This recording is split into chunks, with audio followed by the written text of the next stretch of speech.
Alors le rôle du pousseur, forcément, c'est de pousser dans un premier temps. Nous, on est le moteur du coup du bob, donc vraiment la première impulsion, c'est hyper important. C'est ce qui va nous permettre du coup de donner le rythme et de dès le début accroître, prendre de l'avance ou du retard sur les concurrents en fonction de la poussée qu'on va faire. Les deux latéraux, leur rôle, c'est vraiment de mettre une très grosse impulsion au départ. Ceux les plus proches de la planche et ceux qui doivent justement impacter en même temps. Après avoir poussé, il faut embarquer, donc c'est vraiment une des phases les plus importantes après la poussée. La difficulté, c'est de réussir à pousser, on va dire, de façon très brutale et au moment d'embarquer, d'être aussi agile qu'un chat, sans tirer sur l'engin et sans trop le faire bouger.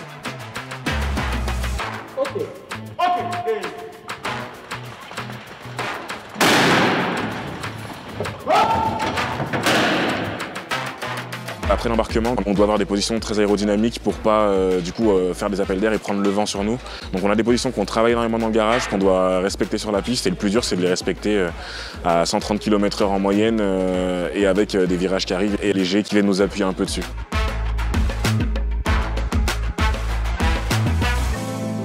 Ça demande de respirer assez doucement parce qu'on est en général assez compressé à l'intérieur, donc on ne peut pas respirer correctement. Et vraiment, c'est une grosse épreuve de gainage. Moi, c'est pas rare qu'à la fin d'une descente, j'ai des crampes aux abdos parce que justement, tenir la position pendant autant de temps, c'est une grosse difficulté. Une fois qu'on a passé la ligne, la course n'est pas terminée. Là, c'est à ce moment-là qu'il y a un enjeu. Et c'est le dernier, donc le brakeman, qui doit freiner. Et qui est très important parce que si on ne freine pas, en général, on peut envoyer le matériel dans le décor. Donc on doit absolument savoir où on est mètre par mètre dans la piste.